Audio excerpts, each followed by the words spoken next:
This is Fire and Fate by Serena Valentino, Chapter 3, The Return of the Queen. Hades, Primrose, and Hazel sat in the solarium while they waited for Circe to join them. Jacob had escorted Circe to her chambers so she could collect herself while Primrose and Hazel served the Lord of the Underworld some tea as he requested. Atop the ancient stone mansion, the solarium shined like a sparkling jewel against the purple twilight, slowly fading into black. Jacob was now down below, preparing for the lighting of the deadwoods to honor their royal guest, while Hades and the witches sipped their tea. Their view was awe-inspiring, and Hades couldn't help but feel the magic that emanated from this dark and foreboding place. This was one of the few kingdoms he hadn't visited properly during his time in the many kingdoms, and he was pleased to have finally breached the formidable fortress to take tea with the queens of the dead at last. Queens who were by all accounts much more welcoming than their predecessors. He watched as some of the undead minions below made their way back to their graves, ushered by Jacob, an interesting man, or what was left of the man he once was. For a being who was mainly bone and thick leathery skin, he cut quite the figure under his ancient soldier's uniform. He didn't strike Hades as fully human, that is, not even fully human before he became undead. His bones were unusually large, and he was much taller than the average man. Hades could tell he had been handsome when he was alive, and he could sense both his strength and his compassion. He was the legendary Sir Jacob, who still served the queens of the dead after all these years, always there to help, guide, and counsel the new inexperienced queens, as had been his lot for more years than even he could recollect. It seemed to Hades that Jacob was the real person in charge of this kingdom. Hades made sure to veil these thoughts from the witches, though he had a feeling he might have to take special care to keep his thoughts from Circe. She was by far the most powerful witch he had ever encountered, at least since her mother's. There is nothing quite like a nice cup of tea in the many kingdoms. I can't tell you how many times I've been tempted over the years to pop over for a cup. And I think I might just do that now that Maleficent is no longer squatting in my old castle. And thank the gods that horrible fairy godmother is no longer bumbling about shouting orders at everyone. I knew it'd only be a matter of time before her sister Nanny put her in her place. Hades laughed between bites of cake and sips of tea. He enjoyed being in the company of witches again, and drinking their tea from a cup he was sure the Odd Sisters had taken from his dining hall many years before. Anyone who knew the Odd Sisters with any intimacy knew they had a stash of teacups they had taken from their various friends, family, foes, and acquaintances. "You know the fairies?" asked Primrose. She smiled, making her freckle-splashed nose crinkle in a way Hades thought was adorable. Hades had a soft spot for witches, especially witches such as these. Powerful witches who didn't talk in riddles, who weren't unhinged, and know-it-alls like the Fates. He detested almost nothing more than a know-it-all. He liked these witches because, like him, they understood what it was to be keepers of the dead, and he thought they were a delight. Hazel, with her gray, thoughtful eyes that took everything in and filed it away in case she would need it again, and Primrose, with her inner light and desire to transform her kingdom into something beautiful. Both of them were more powerful than they knew. These were rare witches, and Hades was happy to be in their company. He was already enamored with them, just as he had been with the Odd Sisters so many years ago. But these witches, they were easier to love, easier to talk to and spend time with. If he hadn't already learned his lesson from the last time he visited the many kingdoms, he would happily spend the rest of his days with these witches in the Deadwoods. But fate had other plans for Hades. "Oh, Fairy Godmother and I go way back, though I don't think she'd admit it," he said with a flourish of his hand and a glint in his eyes. He motioned to a skeleton minion nearby for another cup of tea, then continued talking. "I still feel the spirits of the queens of the dead in the room with us now, hovering and fretting, but I assure you I have no intention of taking up residence in the many kingdoms again, nor of showing a display of my power in your lands. I owed the Odd Sisters a favor, and I granted it. That's all I came here to do. But I couldn't stand by and watch Lucinda kill her daughter after everything she and her sisters went through to create her," he said while munching apple caramel tarts, quickly brushing away the crumbs from his robes when he heard someone come into the solarium. "And what do you know of that, Lord of the Dead?" Circe stood in the arched doorway. She had changed into a long silver gown that shined like moonlight. Hades could see the joy on Hazel's and Primrose's hearts to see Circe again. "I know more than I'd care to admit," said Hades. "And the Wraith Queens, do you know why they appeared? I've never known them to side with my mother," said Circe, making her way to sit on the red velvet divan with Primrose and Hazel across from where Hades sat in the window seat. "I'm afraid that is my fault, too. I promised them I would never set foot in this land, and I broke that promise to keep another," said Hades. I thought they were safely beyond the veil. Are you telling me they can enter the land of the living anytime they wish? Asked Hazel, who looked weary. And Hades knew his reply would not console her.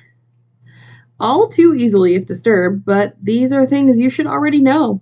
Things that it seems you will have to discover on your own if you want to rule this land. Hades realized he was taking a fatherly role with these witches already, thinking of reasons to stay. But he had made that mistake once before with other witches, and it had been disastrous. He wasn't going to do it again. So he changed the subject.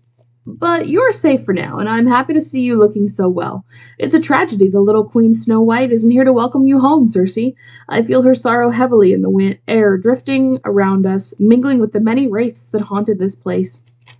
Though, of course, Snow White is still very much alive. She will be overjoyed to learn you are home again.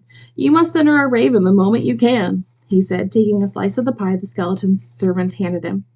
Hades felt quite at ease in the Dead Woods. He had always had a fondness for the many kingdoms, but being in the Dead Woods was like being home, only with much more delightful company.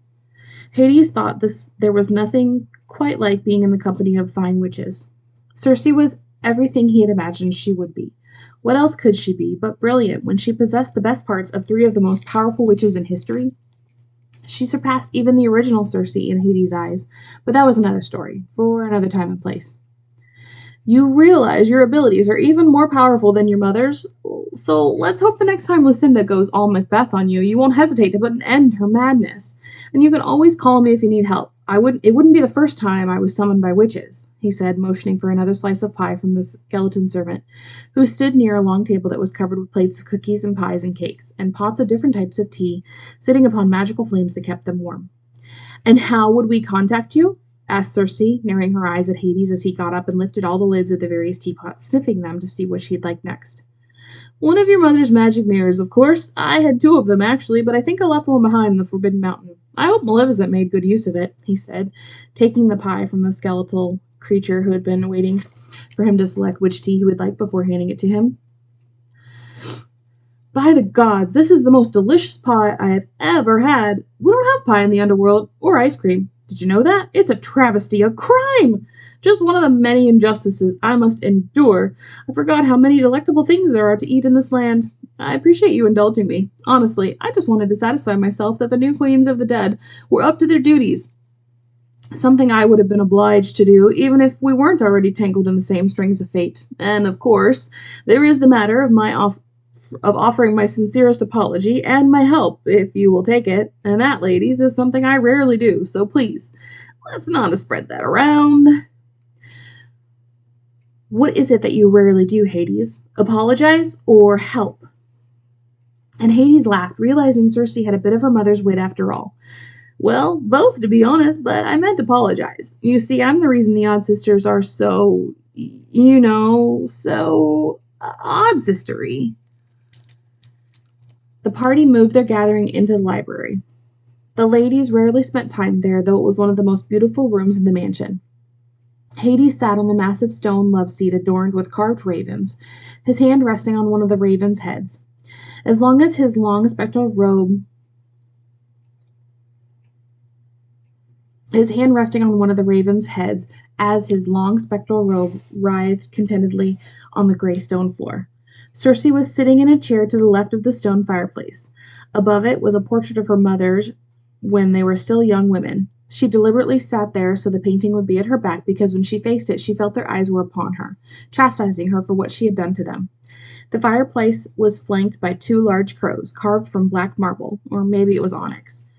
Circe now couldn't recall, but she loved them and felt warmed by the purple blazing fire that made the room look as if it were in perpetual twilight. Primrose and Hazel were curled up in their favorite window seat, a reading nook that looked out on the courtyard. Primrose was waving her hand toward the courtyard, making the grounds burst with colorful blooms again, bigger and brighter than they were before the Wraith Queens made them wither. Hazel had her eyes fixed on Hades as she elbowed Primrose, a reminder that they had an honored guest to entertain, though Hades didn't seem to mind. Circe thought Hades looked quite at home in this older part of the mansion, with its stone carvings of dragons, harpies, and gargoyles. The skeletal minions had placed candles on almost every surface of the room and lit the chandeliers overhead, while others were in the courtyard being directed by Sir Jacob. The room smelled of flowers wafting in from the large double doors that were open to the courtyard, and she was happy to be home. She had forgotten how lovely this room was, with its stone ravens perched on the bookshelves and the candlelight dancing around the room like wistful ghosts. She loved the ancient stonework, the intricate carvings, and the lavish tapestries that hung on the walls on either side of the fireplace. She wondered which of the queens had picked them out, and then she remembered it was Nestus, who had a fondness for dragons and the color red, so she reasoned it must have been her. At Hades' request, Circe asked one of her skeleton servants to arrange for more tea and baked treats to be brought into the library and set out on little round tables. There were a number of their skeleton minions milling around the house at the ready should the party need anything. Circe wondered how it made Primrose and Hazel feel to see the mansion and the grounds filled with skeletal servants like in the days when their mother ruled as queen in the dead woods. Those were terrible dark days that still haunted the witches, and Circe was wary of causing any more pain. She wanted to ask them if they were okay and what had happened after she and her mothers went to the place between. She wanted to ask after Snow White and to know how Nanny and Tulip were, and Flans and Mrs. Tittlebottom. They had been in the place between with Circe and Lucinda when Hades reached in and brought her out. What happened to them? She wanted to know everything, and then she realized she could, if she wished, know everything in a single instant, but she'd rather hear it from Hazel and Primrose, and she would, once Hades was no longer in attendance. Hades was eyeing the bookshelves as if he were looking for something in particular. He seemed completely at ease in their company. He wasn't what Circe had been expecting when she read about the king of the underworld. She had imagined someone like the former queens of the dead, tyrannical, bloodthirsty, and unhinged. Hades seemed charming and kind, but not afraid to use his powers when needed. She felt there was so much she could learn from him. She saw Hades smile and knew he was reading her thoughts, but she didn't mind. "Don't worry, my queen. Both Flans and Mrs. Tittlebottom are quite safe, and I assure you I won't outstay my welcome. At least I will endeavor not to." "I do hope you can at least stay long enough for the lighting of the Deadwoods, Lord Hades. Sir Jacob is preparing for it now." Primrose looked positively giddy at the idea. Circe could see Hades was delighted by Primrose. Who wouldn't be? She was their bright star, their shining light, always bursting with love and hope. "I wouldn't miss it. I like Jacob very much, though he's not said a word to me since I arrived. I know his story, of course, and who he is to you. His bravery and loyalty are legendary." Circe smiled, hearing Hades say these words. He had to know he was endearing himself to them, spellbinding them with his kind words about Jacob. She had to wonder if he was truly being sincere or if this was all an act. "How do you know so much about us?" Circe wondered, not meaning to say it aloud. "Your mother's, and the book of fairy tales, of course. I think you should read it. All of it, and the numerous spell books and tomes in this place. There are measures, for example, you can take to keep those wraith hags locked away. There is still so much for you to learn. Speaking of which, what, if anything, did your mothers tell you about my time in the many kingdoms?" he asked, taking another sip of tea and scanning the bookshelves again. "Almost nothing at all," said Circe, wondering what Hades was looking for. "Well then, it's about time you hear my story. It's a good one, I assure you. It is about me, after all. And I could tell you myself, usually I'd jump at the chance, but I think I'd rather just sit here eating these delicious cookies and drinking your splendid tea while we let the Odd Sisters tell it themselves. And perhaps in the telling of it, it will appear more like you expected. But we all change, Circe, even gods," he said, piling cherry almond cookies on the edge of his tea saucer and inspecting his cup with a critical gaze. "I'm going to take this cup and saucer back to the underworld with me. I hope you don't mind." "We don't mind at all. But what do you mean by letting my mothers tell the story themselves?" Circe turned to look at the portrait of her mothers hanging over the fireplace, and just for a moment she had to wonder if it was a trick of the light and shadow, or if she really saw their eyes move to meet hers. She had the most foreboding feeling that Lucinda would find her way out of the place between again, and Circe wouldn't have the strength to stand against her. Circe had always felt that there was something holding her back, and she knew it was more than just her love for her mothers. "Oh, there is a reason for that, Circe, and it's bound in a part of a promise I made to Flans," said Hades, reading her mind. "Flans? What promise?" she asked, turning away again from the portrait of her mothers and focusing on Hades. "It's all in the book of fairy tales. I assumed that's why you brought us to the library. It's right there on your shelf. You're going to love this. I'm surprised your mothers didn't teach you this little trick. All you have to do is tap the book 3 times, and it's magically read aloud by its authors," he said, and with a wave of his hand, the book flew toward him and landed on his lap. Everything you need to know is here in the book of fairy tales, and it's not just our stories and secrets on these pages, but their own. Your mothers are dangerous, Cersei, far more than I realized, far more than I feared. We have to do something, and I want you to let me help you. They're my responsibility, not yours. I'm the reason they went mad. This is my fault, not yours. Oh, I think it is my fault. That's why you need to hear my story, he said as the book on his lap opened magically, its pages flipping until he found the chapter he was trying to locate. One day we won't have to use magic in order to listen to books. Can you imagine? He said, waiting for a reaction. But the witches just looked at him suspiciously. Really? Nothing? Fine. Let's have a listen then, he said, tapping the book 3 times with his fingers.